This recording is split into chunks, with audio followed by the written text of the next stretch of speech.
Everyone again. I will take like a 1 or 2 minutes for briefly introduce Siling Tongkhor Rinpoche and also how is our Khyentse Rinpoche, Gyume Khyentse Rinpoche.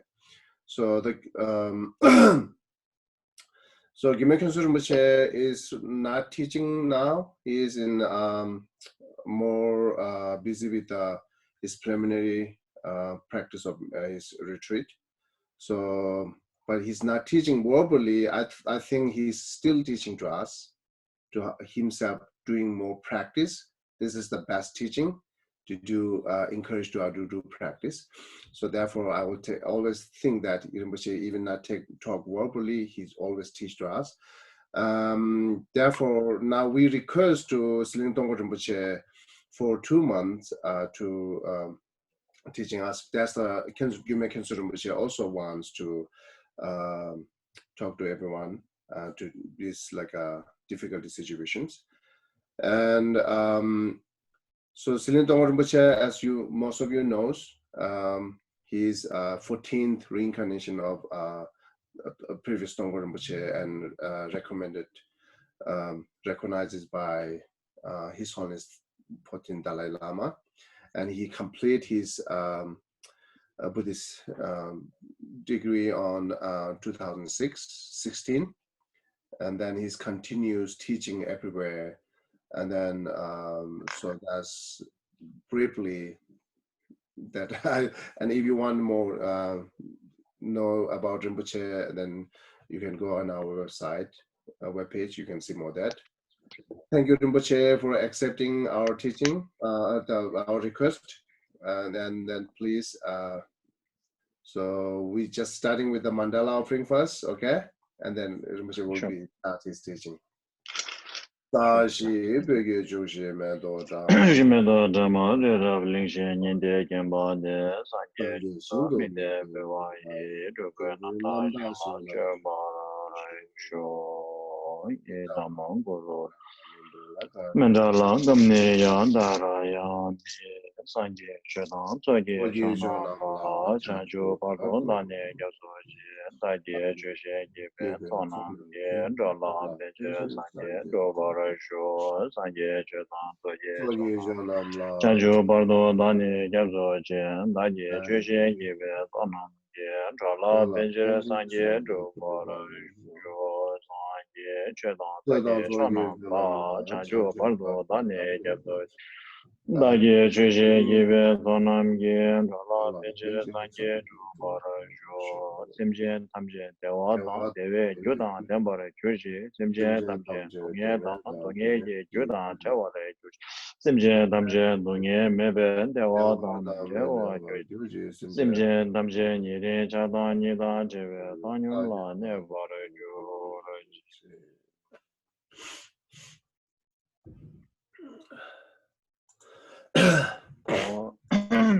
Hello everyone. Thank you, Gisela, for the very kind introduction, as well as for having me here to the online the teaching of the DNKL, to which we will be interacting with a number of Dharma students. So, as Gisela just said, the best teaching, of course, is actually given by Rinpoche without making any speech or any talk, by staying silent and by meditating himself, by enclosing himself into meditation. I think that is the best sort of message or spiritual message that one can receive. I think many of you remember, you may know and recall the story of the Milarepa, when there was this story. Cut long story short, there was a time when Milarepa was leaving out of town, and then the Nyame Tabol Haji Gambopa he was living out of town, and then the Jesu Milarepa, when he was leaving, Milarepa said, well, there is a certain aspect of the Dharma that I have forgotten. I mean, I have kept very secretly. I've kept very in the midst of my, this is my most prized position. And I've kept it for so long that I've never shared it with anyone. And maybe I should share it with you. And the Gamboba was really excited, and he was wondering what that would be. And then by that time, Gamboba actually has left a few hundred meters. And then when you look back, what the Milarepa did was he showed him his back. He uncovered his robes. Milarepa uncovered his robes, and he showed what you would call the wrinkled butts that he has, the butt that has been wrinkled through sitting for extreme amount of time doing meditation. And so then Milarepa said, you know, this is the most prized advice that I could give. The best practice there is to practice. And so therefore, I have no other instructions to add, and this is my only instruction that you should keep as your prized possession. So anyway, so Milarepa did by not speaking, but by showing his, excuse my language, his butt. And Kyeshu Rinpoche also, without speaking, but by staying silently, reclusively in his retreat, he also showed us that practice is, and I think this is a very important instruction, a spiritual instruction, as well as a message in this difficult time of the COVID-19 pandemic spreading all over the world. So we have, if you recall the instructions from Juju Chemo, the Bodhisattva's Bodhisattva Chaya Avatar, Bodhisattva's way of life. You remember there's a very, very, very famous, a very popular line which says, so if there's a way to solve the problem, then why you should worry? If there is no way to solve the problem, then what is the point of worrying? As per the scientific information, medical information that we have, there are certain things that we could do, and then there are certain things that we couldn't do. As far as the things that we could do are concerned, we can stay home, we can keep distance, we can keep hygiene, and so there are a number of things which I'm not going to repeat. All of you know much better than me on these aspects. So these are the things that we could do. And from a worldly point of view, there are a number of things that we could do, which has been repeatedly instructed by the professional health workers. And now merely staying home isn't doing good to us.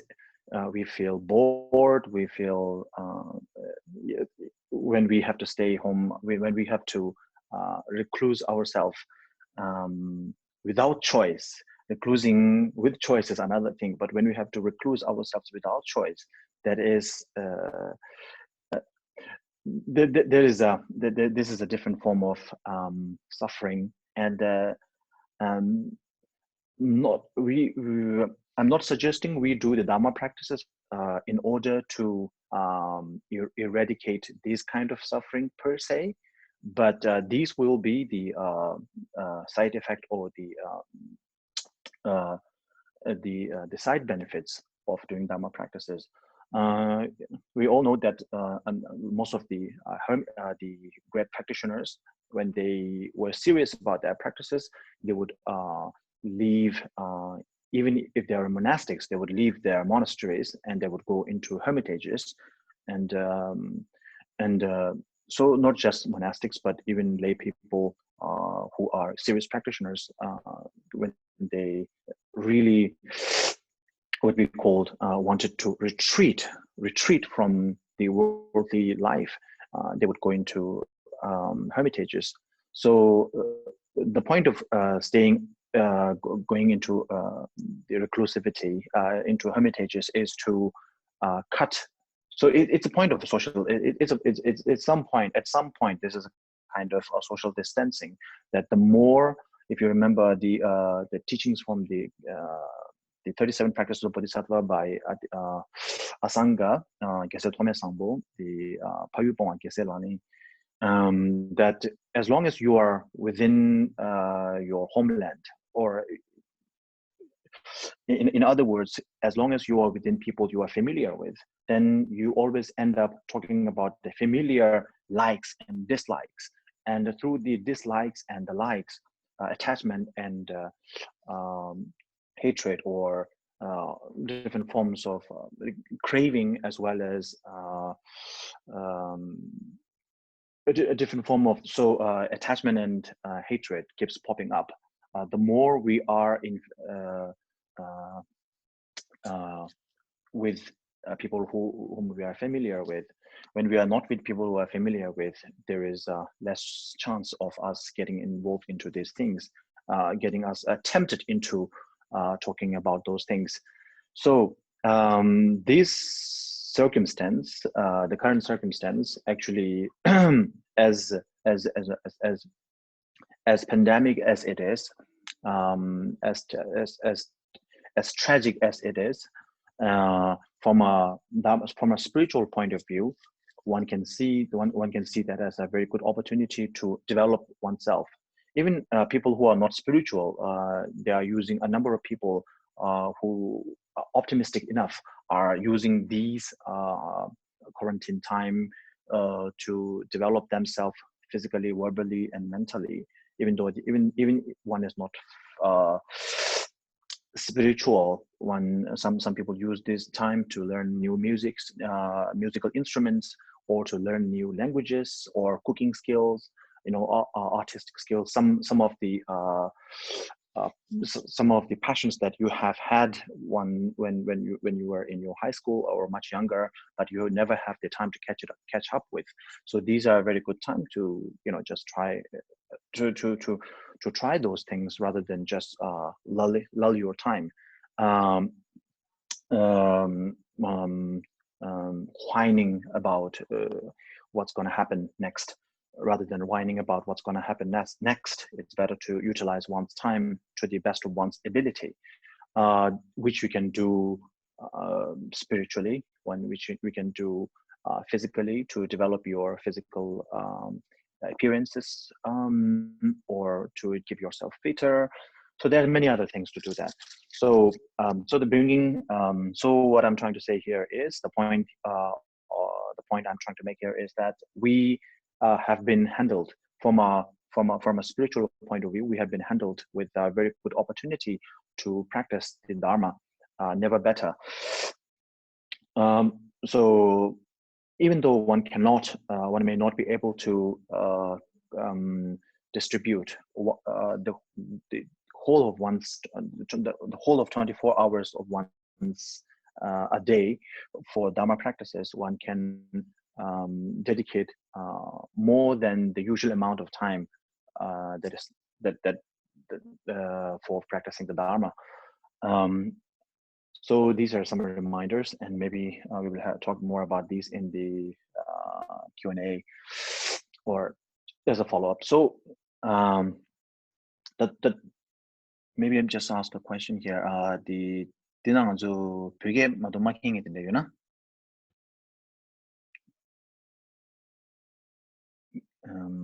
Okay, gila tos sinaguna pyoge madomaking it you know pyoge topics shugo and kisimeva ina nga ingerang ton ma shushagini. So it seems there isn't anyone who speaks who doesn't speak English. There isn't anyone who doesn't speak English. So therefore, I will continue with the language that I'm using right now at the moment. just in case if you are a person who doesn't speak non-Tibetan languages, then I will add a few bits here and there. So as Geshe-la and we discussed a few days back, I think a few weeks back, I think a week ago. So we decided that the topic that we decided was is called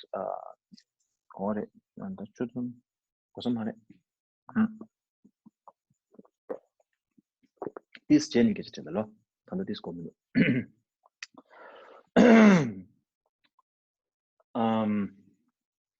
so the topic is called the compassion of wisdom, wisdom of compassion series.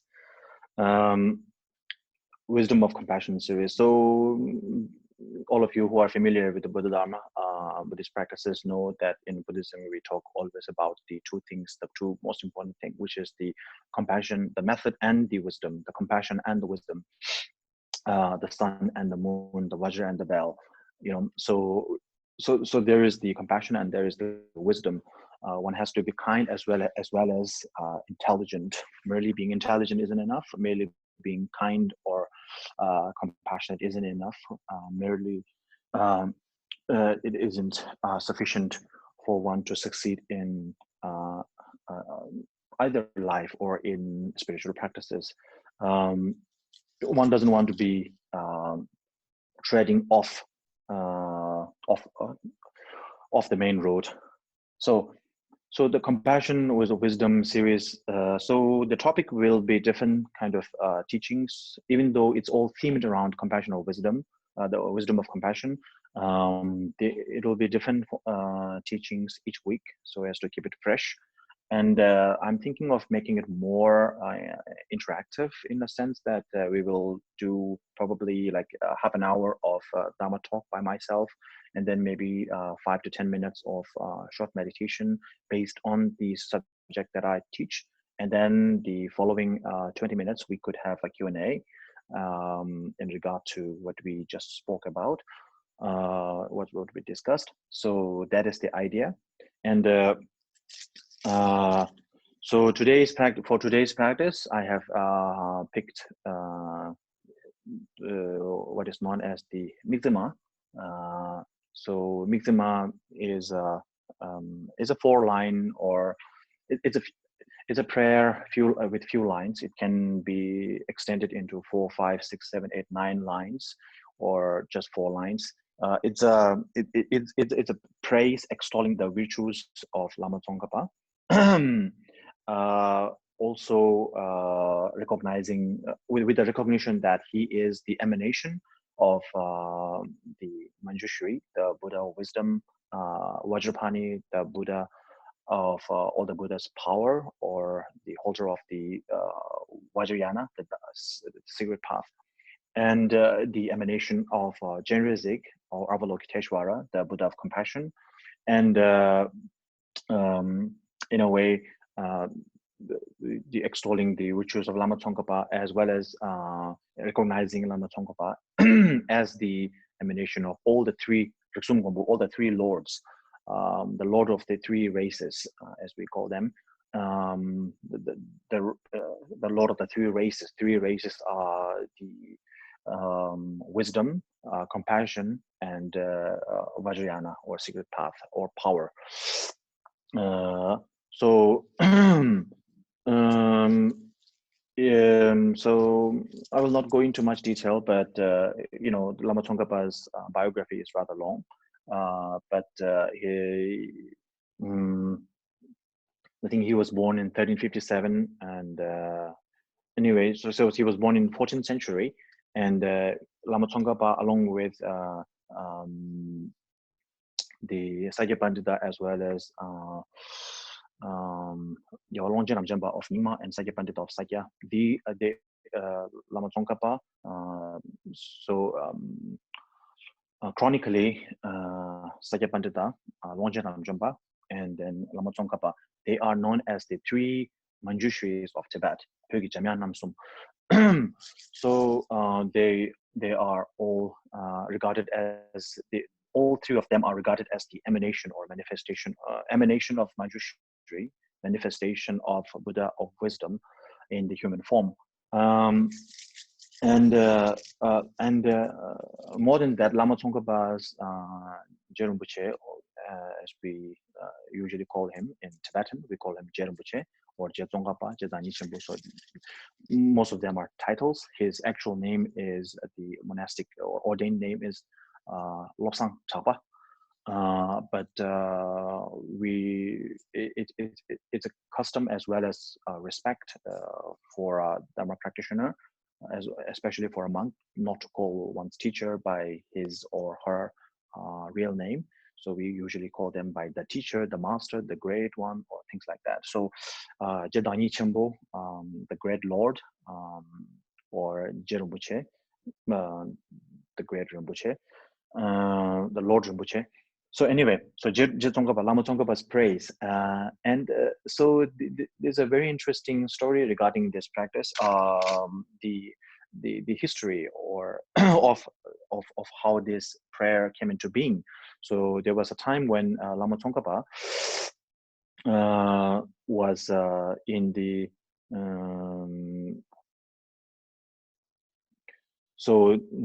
Lama Tsongkhapa studied the Abhisamaya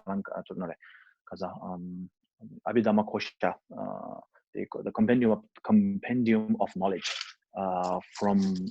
studied compendium of knowledge from Jesu Rendawa. So Jesu Rendawa is a Sakya master, and he's widely regarded as the manifestation, again, an emanation of the Jesu Jambayang, Buddha of wisdom, Manjushri.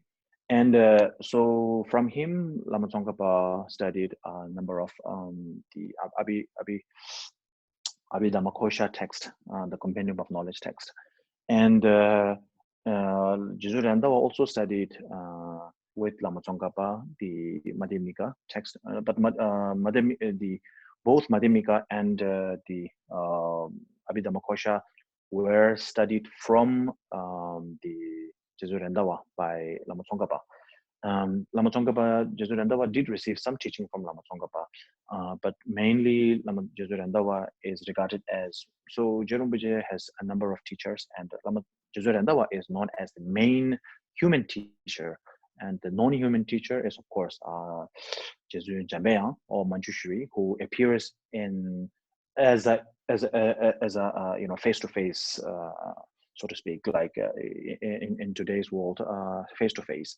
So Jesu Jambayang, Manjushri, even though he is a celestial being, but he would appear as a human, in the human form to Lama Tsongkhapa whenever he wishes to, but not in the earlier part of his life. I mean, several times he did, but in the later part of Lama Tsongkhapa's life, after he, what we call Tawanyeba, which is after realizing the views of the Madhyamika, Lama Tsongkhapa could often see have visions of Jambayang, Manjushri, whenever he wants, whenever he wishes to. So me Lama and Thai Lama. So his human teacher and the non-human teacher, or the celestial teacher, the celestial guru is Jesu Jambayang, Manjushri, and the human guru usually is regarded to Jesu Rendawa. So long story short, Jesu Rendawa, and there is Lojeng Kyabdra Pesa, and there are many others, who were students of Jesu Rinpoche. So they were all staying in the Namziding monastery, so which is in the Tsang area of Tibet.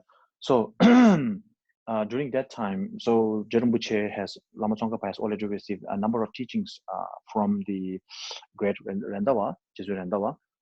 His full name is Jesu Rendawa. Jesu Rendawa is also a title. His full name is Shunul Lodje. So Jesu Rendawa Shunul Lodje. And then Lama Tsongkhapa, so going through the kindness and the graciousness of his teacher, Lama Jesu Rendawa, he was really moved and from the he was really touched by his guru's kindness, and through this he wrote a poem. so which goes as khyenpé wangpo jambéyang tseme tsewé terchen chenrézik khangchen khépé tsukgyen rendawa shono lodro shabki pemor tadwe ponga ta kyan capselo. So so this is actually very similar to Migtsema itself. So the first and the second line were moved. So when Lama Tsongkhapa wrote the poem or the ode to Jesu Rendawa, extolling his virtues, so he said, "Khyenpé wangpo jambéyang, Manjushri, the Lord of stainless wisdom, Manjushri, the Lord of stainless wisdom, and chenrézik, chenrézik or Avalokiteshvara, the Lord of limitless compassion, then düpung malü jomdzé, so Vajrapani, the one who vanquished all the hordes of the Mara, Vajrapani, the one who vanquished all the hordes of Mara, and khyenpé wangpo jambéyang khangchen khépé tsukgyen rendawa, and Jesu rendawa, the crown jewel of all the scholars of Tibet, all the scholars and all the scholars of Tibet, the crown jewel of all the scholars of Tibet, Shunulodru is his actual name, Jesu Rendawa's actual name, and I bow to his the lowest part of his body, which is the feet. And there was an additional line, which is which means this bee buzzing for nirvana. Please save this bee who's buzzing for the liberation, the ultimate liberation of nirvana.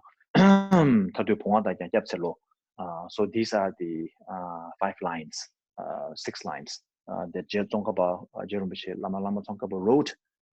So he offered that ode, that praise. Tsongkhapa was known as a great poet. If you look at his early works, it's so poetic. It's really flowery and it flows a lot. But then after realizing the tawa, or realizing the view of the perspective of the Madhyamika, then he began to reduce the flowery aspect of his. It becomes more scholastic as it went along. Anyway, so of course, Lama Tsongkhapa is a great poet, but he's not just trying to he's not just trying to stretch his poetic arms. What he wrote this being touched by the kindness of Jesu Rendawa, and then out of utmost reverence, he wrote this praise and he offered that to Lama Jesu Rendawa. And Jesu Rendawa, who was glad, he was happy to receive the offering, the prayer, the poetic prayer. And then he said, well, this is a very good poem, but this ode deserves you more than me. And then Jesu Rendawa changed a few of the lines. So he changed the first line and the second line, and then a few other lines, like the name of the Lama Tsongkhapa, like that. So instead of khyenpé wangpo jambéyang, which is the first line, Manjushri, the Lord of stainless wisdom, he changed it into mikmé terchen chenrézik. So which actually would be the second line of Lama Tsongkhapa's praise to Jesu Rendawa. The difference here is, instead of saying mikmé terchen chenrézik, which Lama Tsongkhapa wrote, Lama Tsongkhapa wrote khyenpé terchen chenrézik, but the Jesu Rendawa when he gave the poem back, they offered the poem back to his student, he, instead of saying limitless compassion, which is chenrézik, Avalokiteshvara, the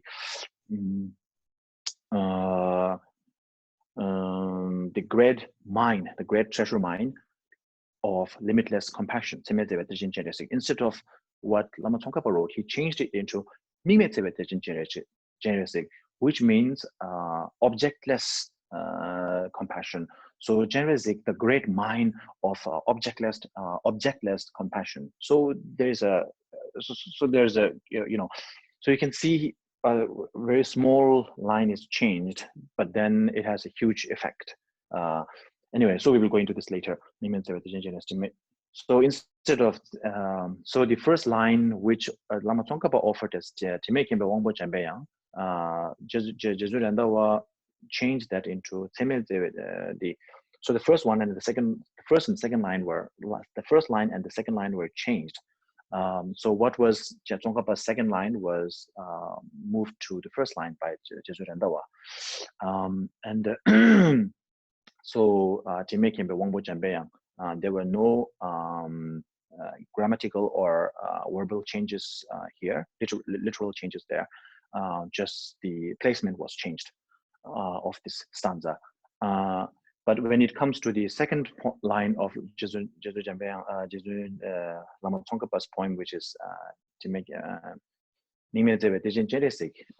so instead of saying limitless, he moved it. When Lama Tsongkhapa offered it as tsewé, which is limitless compassion, changed it into objectless compassion. So we will go into this later.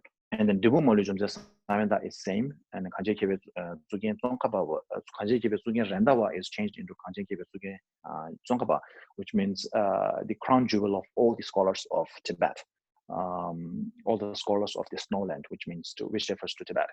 And then instead of khangchen tsukgyen Rendawa, it was changed into khangchen tsukgyen Tsongkhapa, which is the name of the actual name of Lama Tsongkhapa. And then the prayer ends here. When Tsongkhapa offered the prayer to Jesu Rendawa, there's an additional line which says because Lama Tsongkhapa is the Jesu Rendawa is the primary, the principal teacher, guru of the guru in the human form for Lama Tsongkhapa. So he would want to be saved in a way, protected by his guru. So please save this, be buzzing for the ultimate nirvana, ultimate liberation, nirvana. So that additional line was no longer there. So it's so usually in the prayer hall, in the assembly hall, in the prayer hall, when we do the prayer in the monastery. So whenever it's a popular it's a prayer that we do every day whenever we have prayers in any Gelug monasteries. When we begin the prayer or the puja, we begin with like that, and we begin with that.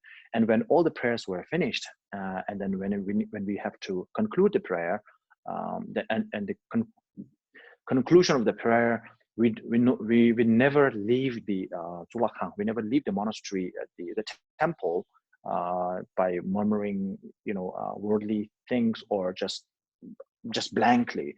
So we would always leave the temple out when we conclude the prayers by saying like that. And when there is what we call a grand prayer, like for special occasions like the Buddhist Buddhist teaching day, Buddhist Nirvana day, and so on and so forth, when it was a great what we call a great prayer, we would always sing the Migtsema in a very melodious and chorus kind of form.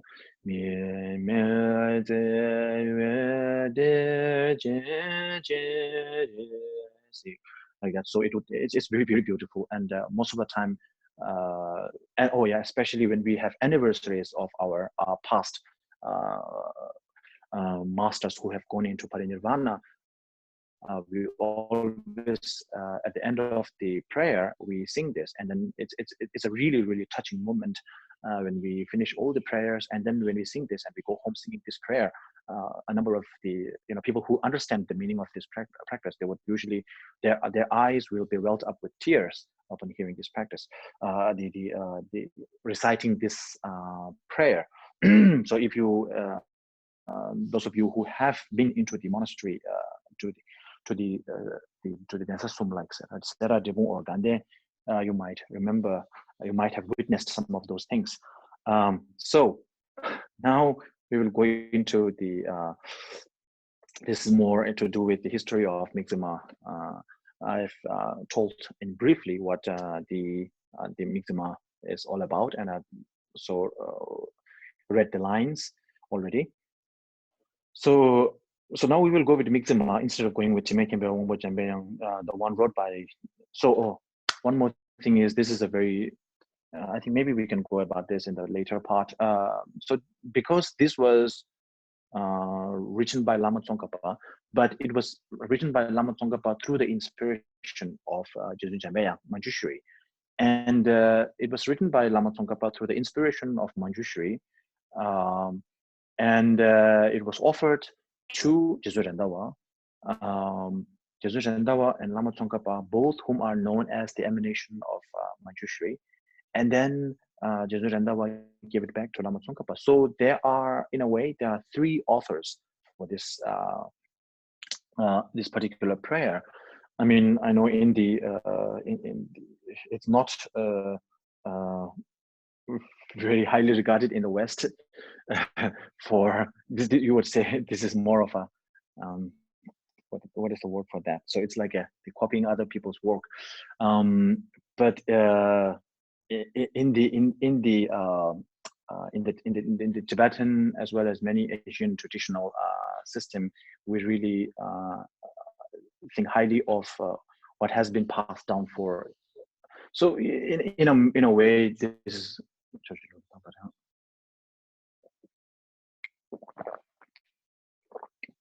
being traditional is having heritage, in a sense. So this prayer has the heritage of Lama Tsongkhapa, of course, and as well as Jesu Rendawa, as well as the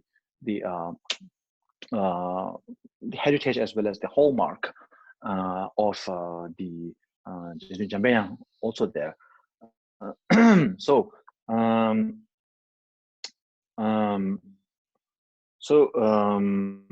So therefore, it is a very precious kind of very precious kind of prayer. So in a way, this is a prayer, is more of a devotional. As I mentioned earlier, this is regarded as a devotional prayer. So when people sing this prayer, their eyes well up with tears.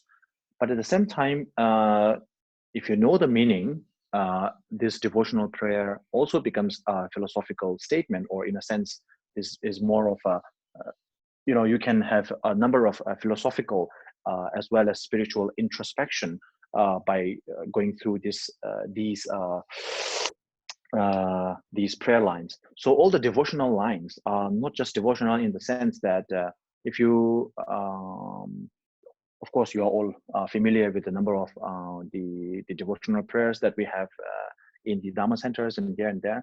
So if you look at them, a number of Dharma, the practices, the devotional prayers are not just about extolling the virtues of this or that particular teacher's physical appearances alone.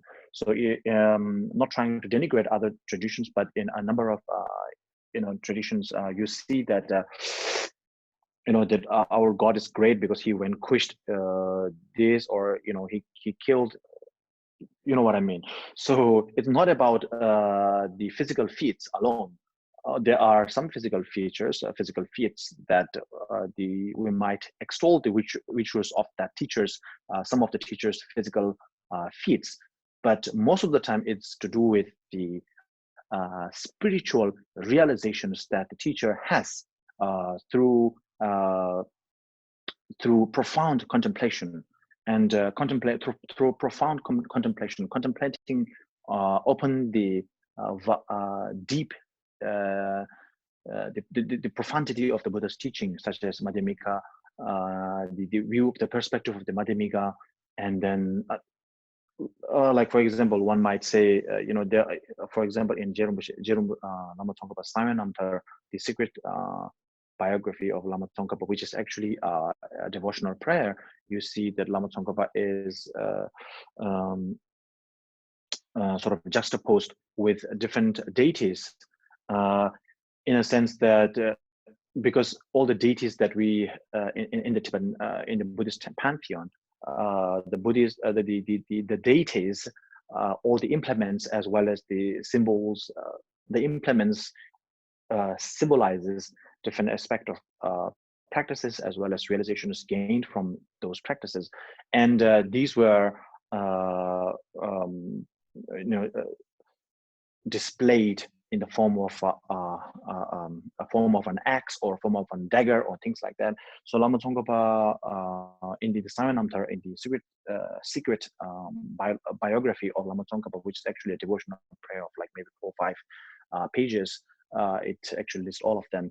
So the point here is that we in the monastery we used to say noble words speak, noble thoughts think, contemplate. So whenever we recite the prayers, we actually contemplate upon the meaning of the words that we are reciting. So it's not parroting, even though one might see that as a number of novice monks, young monks, seem to be doing a thought memorization, like similar to parroting. But once they cross a certain age limit, they gain the meaning behind the teachings, the prayers. And so when we recite the prayer, we reflect upon the meaning of the prayer. And so the first line as it goes here is the mikmé, tsewé, terchen, chenrézik. So which actually directly deals with our understanding today's topic, which is compassion of wisdom, the wisdom of compassion. So here we are talking about, you know, this is extolling the virtues of Lama Tsongkhapa through extolling the virtues of chenrézik, Avalokiteshvara. So Lama Tsongkhapa is also in the within the Tibetan Buddhist biographical annals. Lama Tsongkhapa is also known as the, as I think I mentioned earlier, the emanation of the 3 lords, lord of the 3 races. So he's also known, regarded as chenrézik's emanation, Avalokiteshvara's emanation, Buddha of Compassion's emanation. So in that sense, Buddha of Compassion. So what one has to understand is that chenrézik, there is a Mahayana point of understanding chenrézik as well as a Vajrapani point of understanding chenrézik. In the Mahayana sense, chenrézik is a bodhisattva, not a ultimately completely enlightened Buddha yet, but on the verge of realizing the ultimate truth of Buddhahood. But in the Vajrayana, the chenrézik is a Buddha. So in that sense, so we will go into we will look at it from the Vajrayana's perspective. So in that sense, chenrézik is a Buddha, Buddha and the Buddha of compassion, in the sense that so when we say Buddha of compassion, we're not talking about an exclusive external or exclusive individual that is totally different from ourselves. So when we talk about deity, we talk about if you read the Tantra books, number of them, in the Vajrayana, especially in the Vajrayana, which is the Buddhist Tantra, so we talk about realizing this and that deity's qualities. So there's no way, if you realize that Buddha's qualities by, if the Buddha and you are 2 different individuals, like Buddha Shakyamuni and we are, of course, Buddha Shakyamuni is a different individual and we cannot attain his qualities, but we can attain number of qualities of the deities, because they are not individuals exclusive to us. They are not different individuals. So they are actually the personification of the enlightened qualities that we may possess in future, that the Buddhas does possess at the moment. And so it is actually the personification of those noble, enlightened, purified, complete the qualities and the virtues.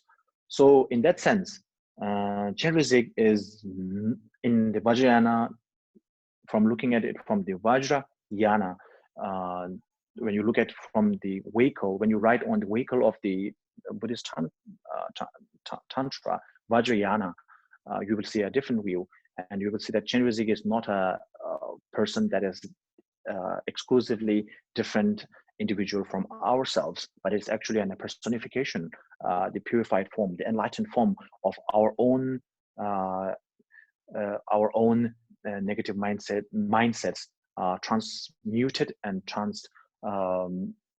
transformed into the enlightened, compassionate, purely compassionate in the sense unconditionally compassionate, purely compassionate form of a Buddha's enlightened mindset that we will possess in the future, and that the Buddhas do possess in the present.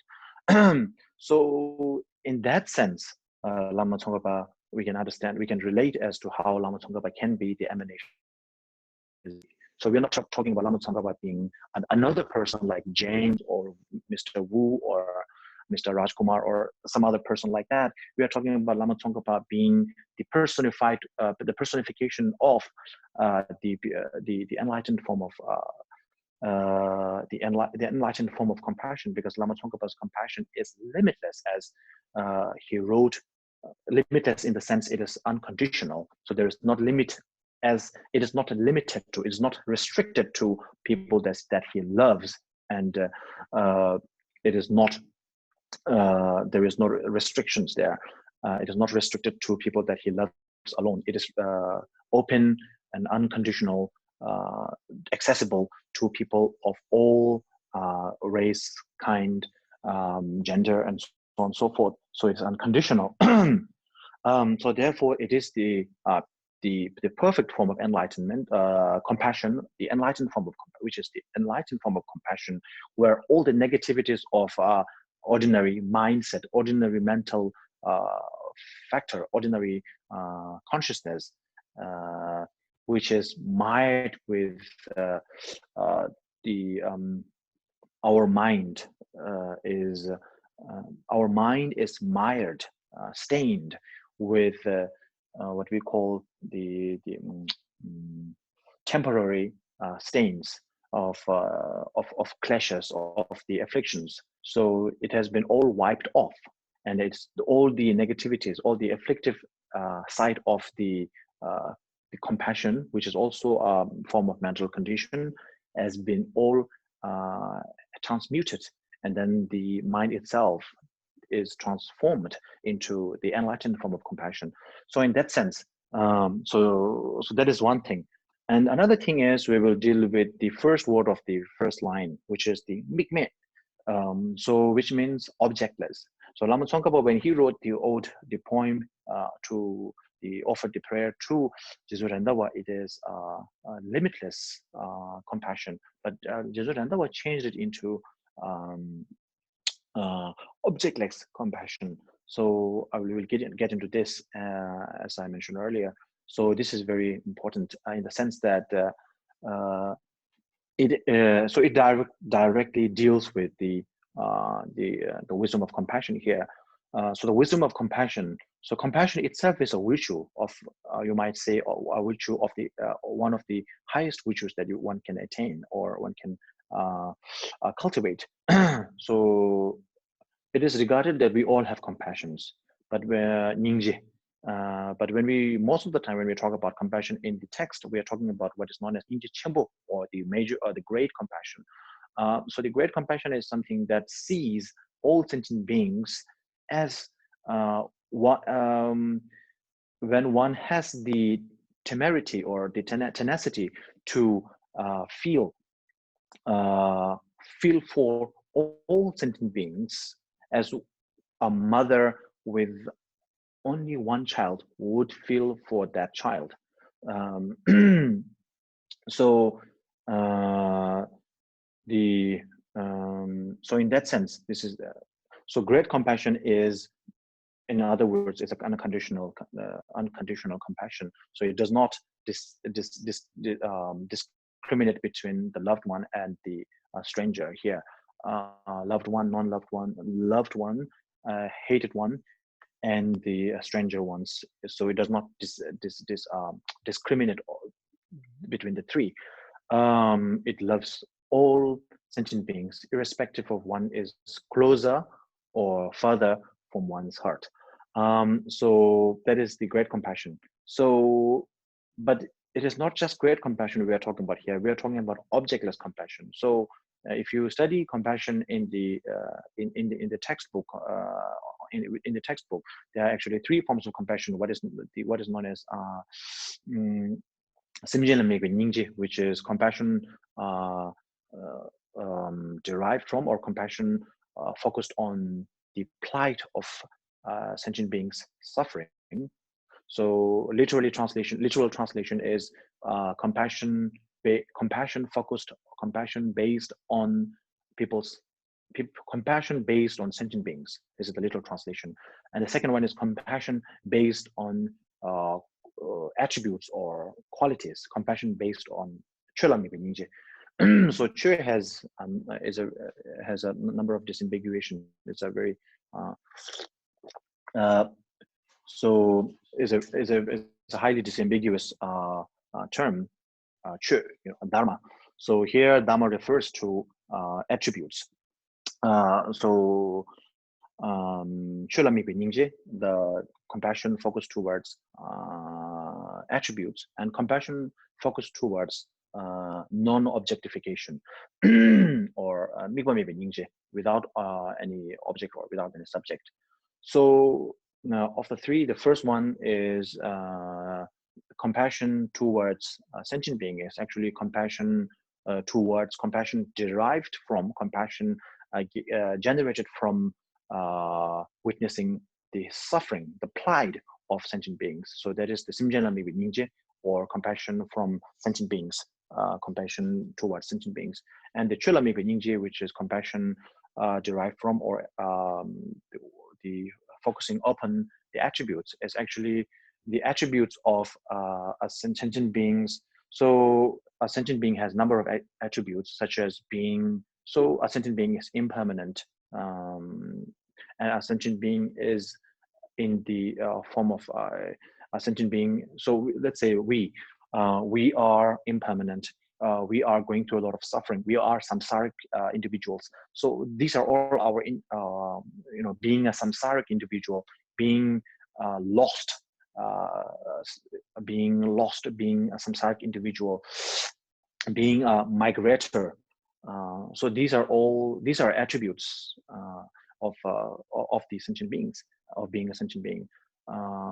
So reflecting upon those, so this is going through a little bit deeper. So normally for an ordinary person, when someone is going through, let's say a cow is being slaughtered, or so on and so forth, we feel the plight of that animal, and then we really feel very sorry, and we feel compassionate towards them. We try to help them, and so on and so forth. So this is the first form of compassion, which is universal.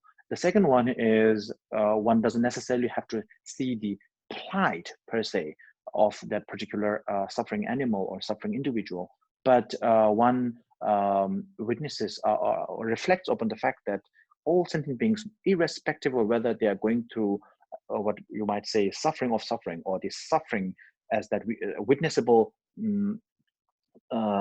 suffering, recognizable suffering, not irrespective of whether that individual is going through recognizable suffering or not, that person is of the nature of suffering in general, because they are in samsara. So their joy whatever joy they're going through is temporary, and they are bound to, no matter how high they jump, they're bound to fall down. And so seeing that plight, so you're going a little bit deeper than just merely seeing an animal being killed, or someone being in an extreme form of suffering, being out of hunger and strife and like that. So this is going a little bit deeper. Actually, this is called the compassion derived from attributes of a sentient being. And the third one is compassion derived from the objectlessness of a sentient being. So that is so this is where the wisdom of compassion comes in. So this compassion actually, so we're talking about, this is more like a nanotechnology kind of thing. It's a very kind of as great as it is also very minute in searching for the root of the problem to solve it. It's great, vast, but at the same time it's very minute in looking for the solution, the root of the problem. So the root of the problem, of course, as we all know, is the ignorance. And here, when we talk about ignorance, there are many forms of ignorance: ignorance of English language, ignorance of mathematics, blah blah blah. But the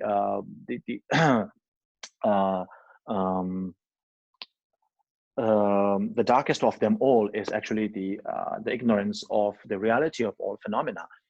So here we are talking about compassion. So that even though all sentient, all phenomena, all things that are existent, all existential things, all things that is existent actually does not possess the substituteness or the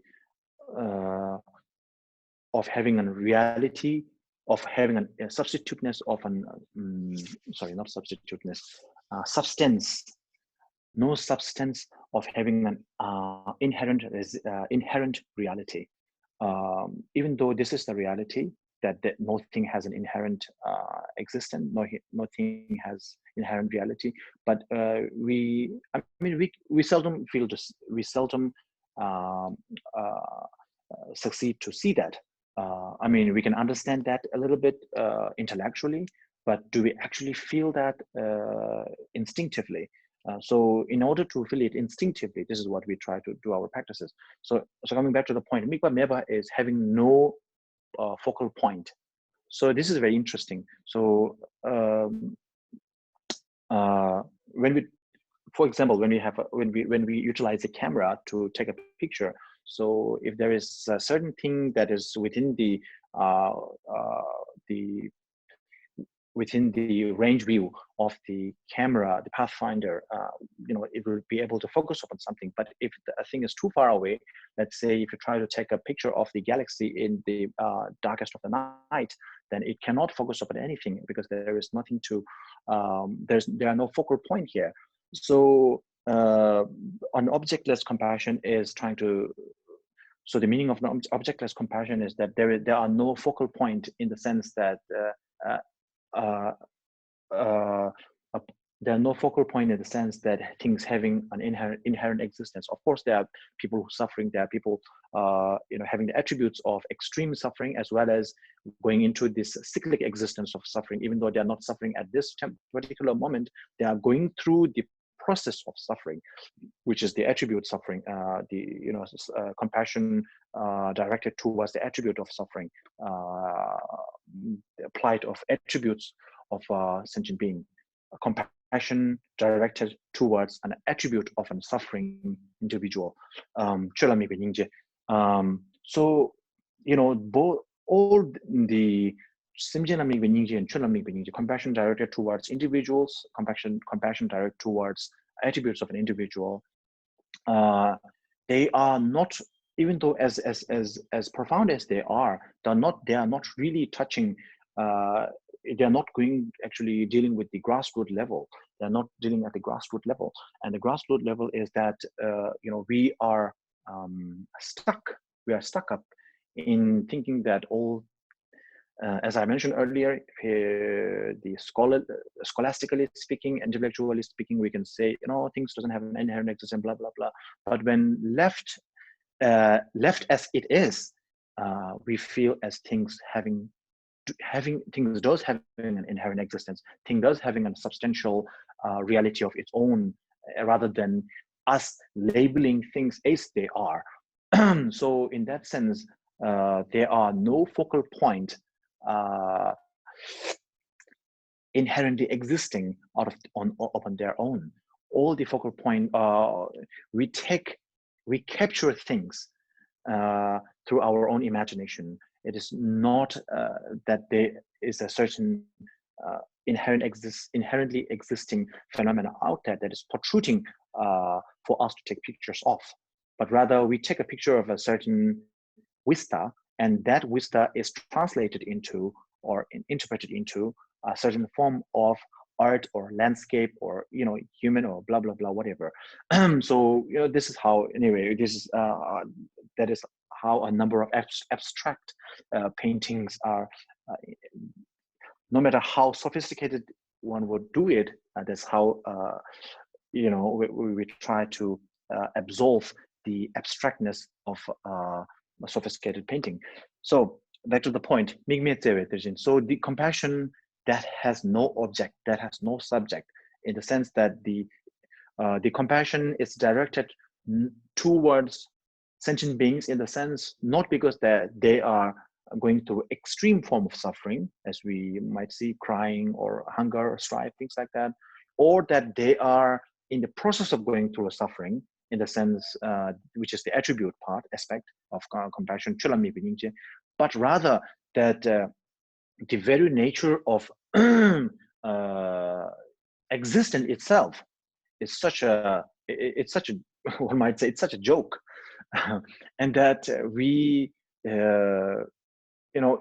it's such a comedy, and then we are so serious about translating, interpreting this comedy. So what happens when we try to be so serious about interpreting a comedic act, a comic act. So when we go for a comical show, we are meant to relax and just enjoy the show, not to be too one is not to be too rigid and too serious about it. But so it is that smugness, it is that rigidness that is actually the start of which is the seed of all the other forms of that being so serious about things having an inherent existence. So it's like finding the meaning behind a joke that you didn't understand. So if when someone is making a joke, when there is a comical performance, and you get the joke or you don't get the joke. So if someone has to explain the meaning of the joke, then it's it's a disaster. So you understand the joke or you don't understand the joke. And most of the time there is a pun intended, and then you have to get a joke. It is not as all the satirical performances are based upon a certain thing, but whatever it is said is not exactly whatever is intended to be portrayed, and what is being portrayed. There's a huge difference there. So it's similar to, we have to read between the lines. It is not as whatever the performance being acted within that theater, within that comical theater, is all true. We all know that. But of course, when we are in a comical show, we just get along with the play, and then that's how we enjoy it. So enjoyment, joy, and despair actually are the are like the two sides of one coin. So when we get too serious into something, when we take things too seriously, either we derive a huge amount of joyfulness or despairness, because we get too serious about things. So mikmé is actually loosening up, because there is no objective. There is compassion, objectless compassion. There is no object to there are no focal points for you to focus upon. There is no thing for you to be so tight-lipped about. So you have to loosen up a bit. And when you loosen up, you open up. And when you open up, then things that seems to be so hard for you to imagine, so hard for you to think of being possible, start to appear differently, and you can interpret them. You can see the possibilities of the once impossible thing that the thing that you have regarded as impossible starts to, you see a different picture, and you see the possibilities. It starts the impossibility of a certain thing that the things that you see when you are rigid start crumbling, and as you open up, when you loosen up, they also crumble. The impossibility of things that you see with the eyesight or the mentality of rigid mentality also starts crumbling. So that is when the compassion is touching the deepest root. It is solving problem at the grassroots level. So mikmé chenrézik. So so stainless wisdom, that is Manjushri. Devotional malü jomdzé is Vajrapani. The Vajra is the implement that he is holding, the thunderbolt or Vajra, a dimension stone, whatever we might call it. And then he is known as when Buddha passed away, he he passed the different lineages through different the great sages or great bhikshus like Vajrapani, Mahakashyapa, and so on and so forth. But the secret teachings of Tantrayana or Vajrayana, Buddhist tantric practices, which is Vajrayana, that was passed to Vajrapani, who at that time is in the form of Bodhisattva, not enlightened Buddha. So he is also known as Siling, the holder of the Buddha's secret, or the secret being the Vajrayana part, the Vajrayana teachings. So Vajrapani, the one who holds the Vajra, Vajrapani. So he is the one who vanquished the hordes of Mara. So Mara is also the one can understand Mara as an individual, as one would understand the great Buddhist, the chenrézik, Avalokiteshvara, Manjushri, and Vajrapani in the Mahayana point of view. But then we can also understand Mara at a more profound level, which is that Mara is none other than the personification of one's ignorance itself.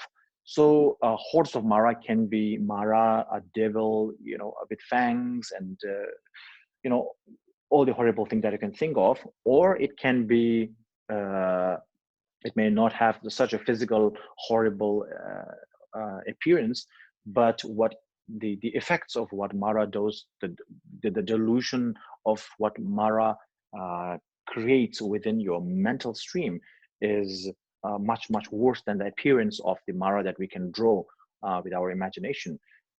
So the Rinpoche Lama Tsongkhapa is regarded as the emanation of wisdom Buddha, compassion Buddha, as well as the Vajrayana Buddha, or the Vajrapani, the secret Buddha, the holder of all the secrets. So to him, we bow down to his lotus feet. So that is the. So I think that sums up the teaching. So if we have some time, we can we will open up for the Q&A first, and then if there are some time, we can do a short prayer. Yeah. Rinpoche? Hi, Yes, this is Gloria. How are you? Hi, Gloria. Yeah, sorry, I missed the beginning. I'm working today, so I you were talking about one of the elements of suffering, right? Well, many elements of it, but as it related to compassion. And what's very confusing to me is when someone is suffering so deeply, right? So deeply that they end up taking their life. And I understand the relationship between that and karma, but is there some element, and I'm trying to think, some element of compassion, right? Because there's a perception that if the suffering's so bad that you end your life, that there's a relief from that suffering. Do you have any words around that or perspective? I know killing is not the thing to do, but if you think of it analytically and remove the emotion, is that, I mean, that will create more suffering in the future, but at that moment, right, there must be some relief. So yeah, thank you. Yeah, I'll open my camera so I can see you. Thank you, Gloria. Thank you for the it's a very good question, very interesting question, and it's a difficult one too. It is, yes. I just lost a friend, that's why I'm asking. So yeah, I didn't touch upon that subject, so yeah, I think it's a very good question that I think everyone would love to hear about. So I have so just I'll open up with saying I don't have an exact sort of answer for that, but I will try to just fumble through what I would. So from a traditional Buddhist teaching, taking one's life is always a no-no.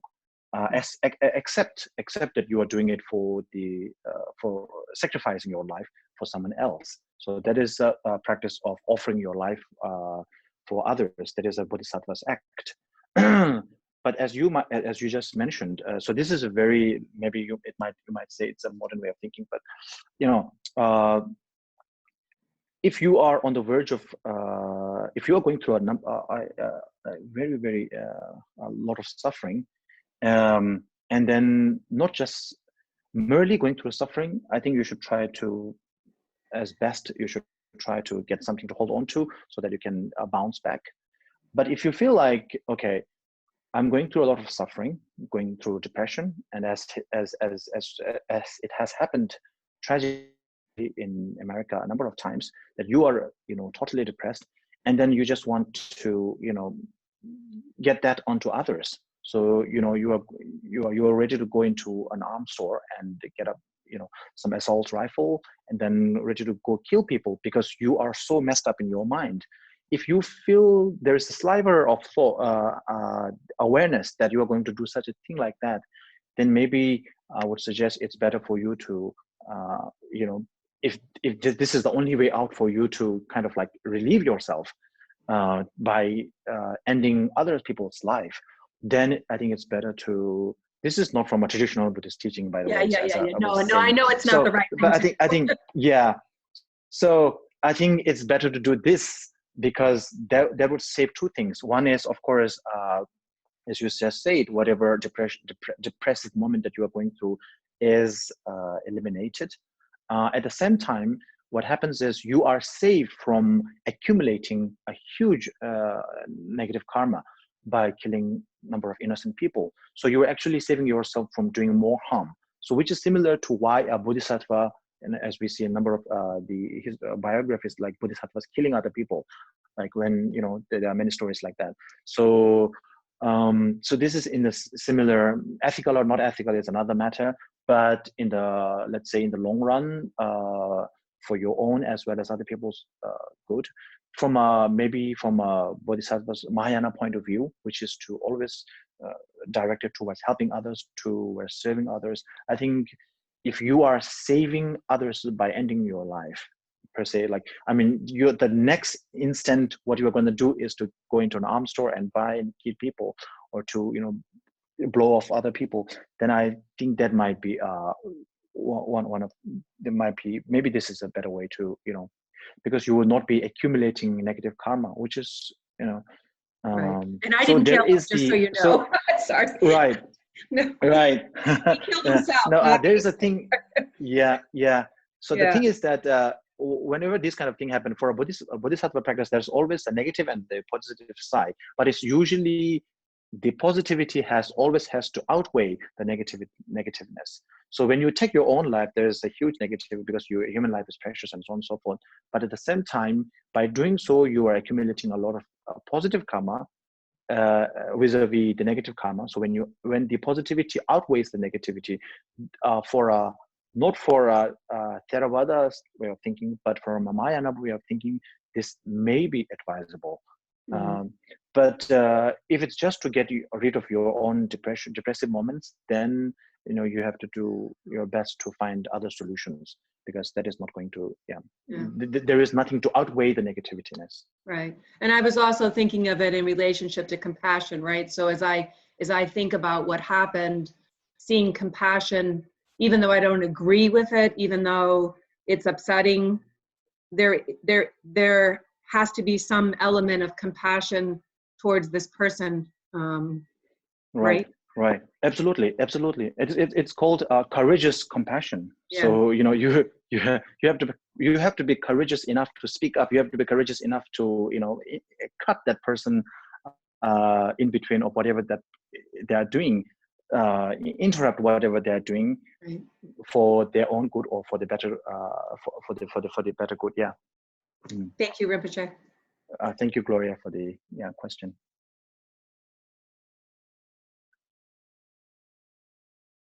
Is there anyone else?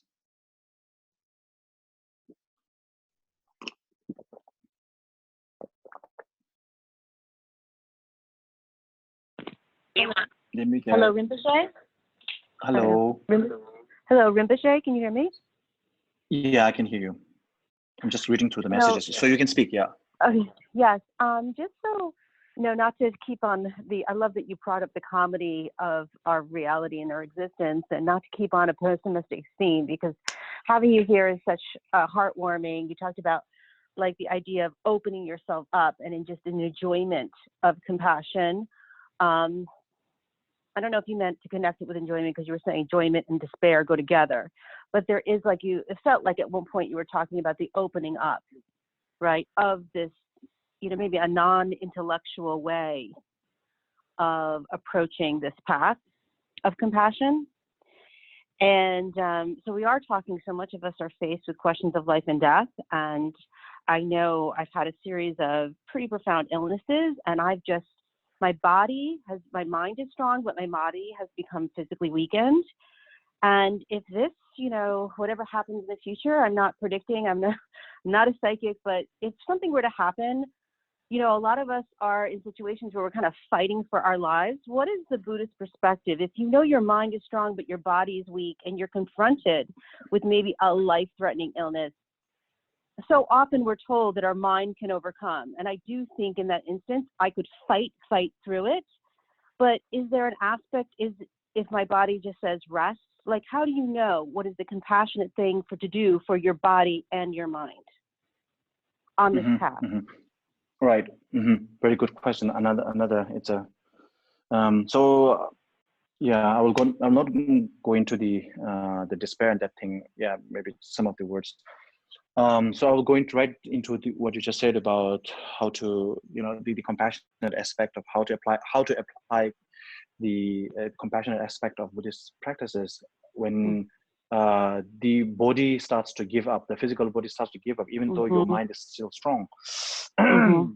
So yes. So the thing is, from a traditional Buddhist point of view, so what I would think, I have not been into what we call such a dire situation as you are going through, but I have been ill, like many people do. So I've been sick, and I have been going through. So whenever those instances happen, so the practices that I do usually is that trying to derive joyfulness, trying to find the thing that what I think. So I will tell you just as what I did. So I feel so fortunate that through all the practices that I've done, and through all the practices that I've done, and by being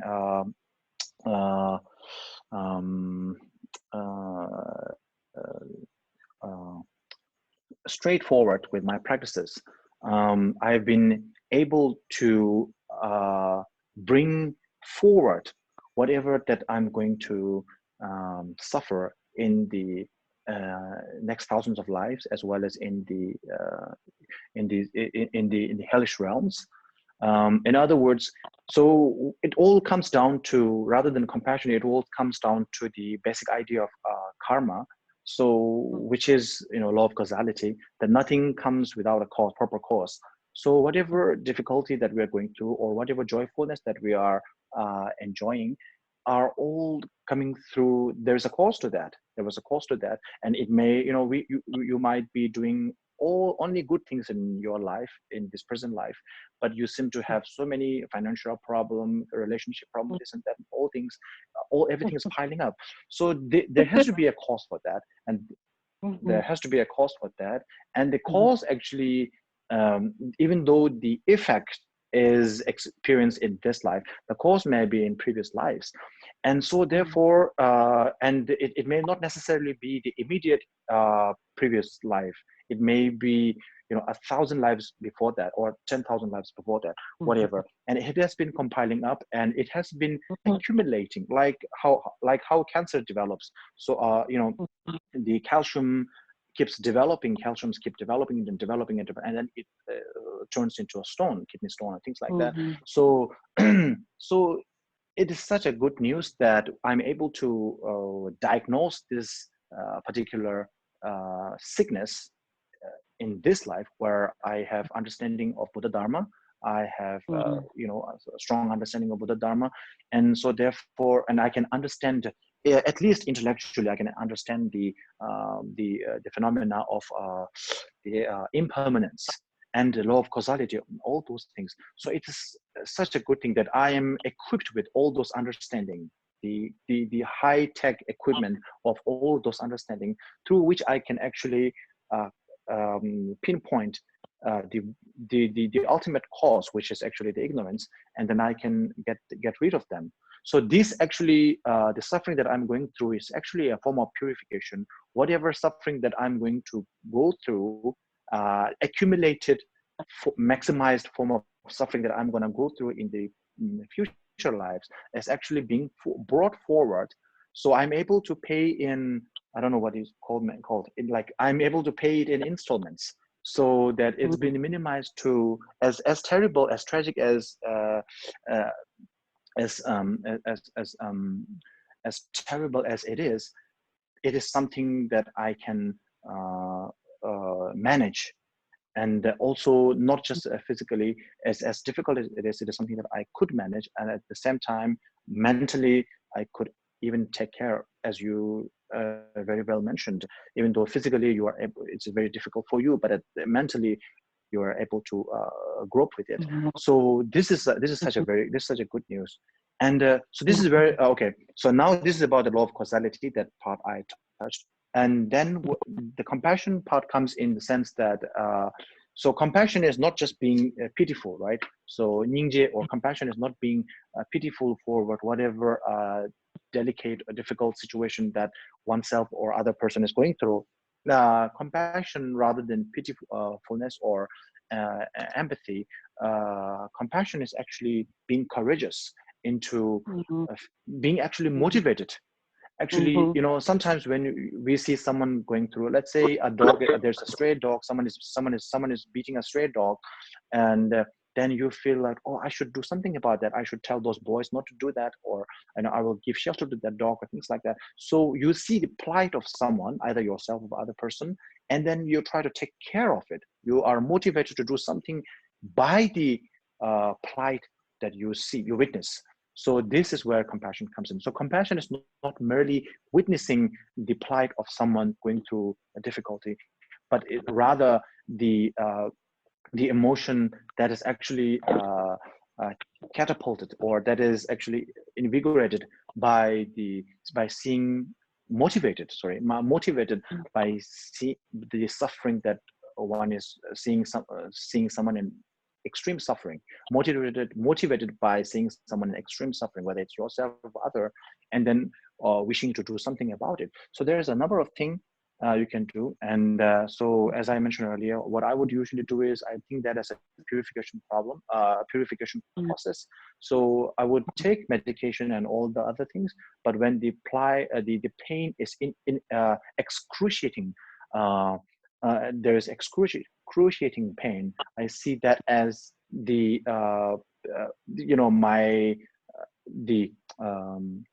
the negativity is being burned to the core.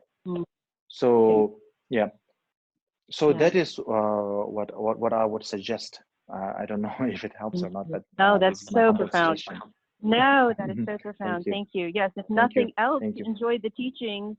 Keep on just to enjoy the teachings. I love the teachings. If anyway, being in this thank you so much. Retreat. You know, thank you so much. What did you say your name was? Thank you. Debbie. So that was Petty. Okay, thank you, Petty. Debbie. Debbie with a D. Okay, thank you. Okay, so there was a suggestion. So any more questions, or maybe I'll just close today's teaching.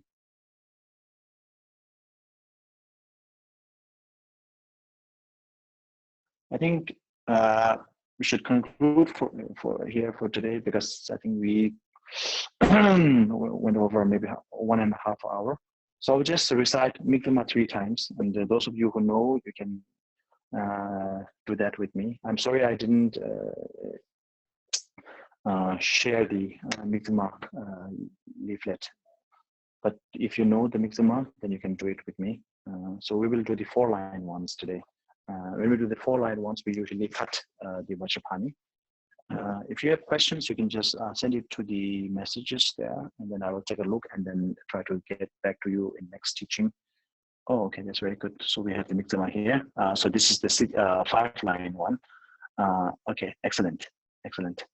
So we will do it 3 times. So this was sent by Janine Cooper. Thank you, Janine, for the Migtsema. So if everyone goes to the take a look at the messages, you can find the Migtsema there.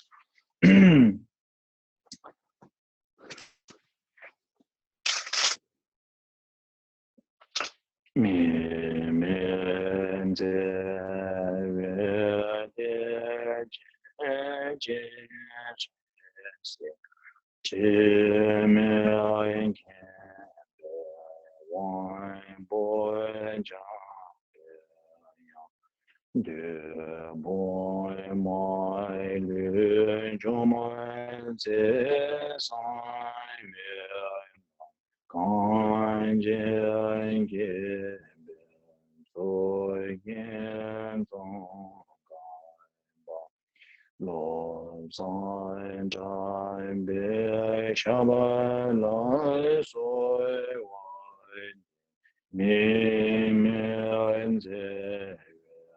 terchen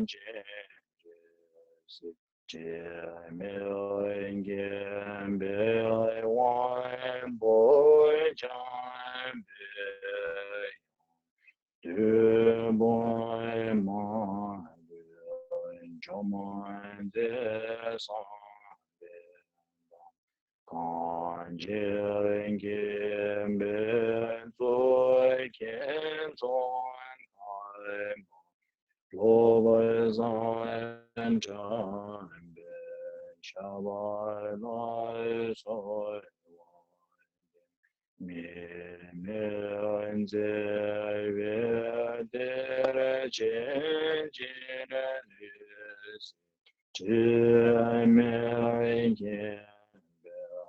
wangpo düpung malü jomdzé sangwé khangchen khépé tsukgyen Tongkhor Lobzang Drakpa shyapla solwa mikmé tsewé terchen chenrézik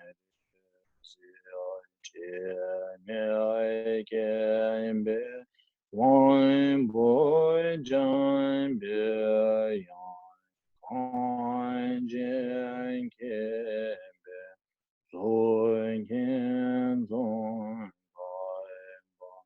Lobzang Drakpa shyapla solwa.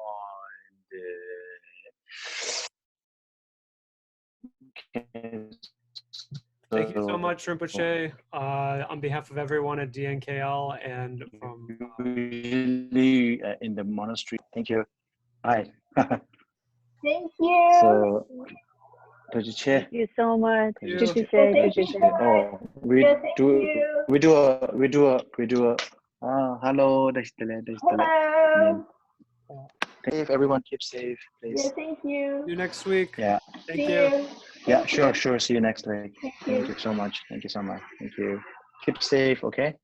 Bye-bye.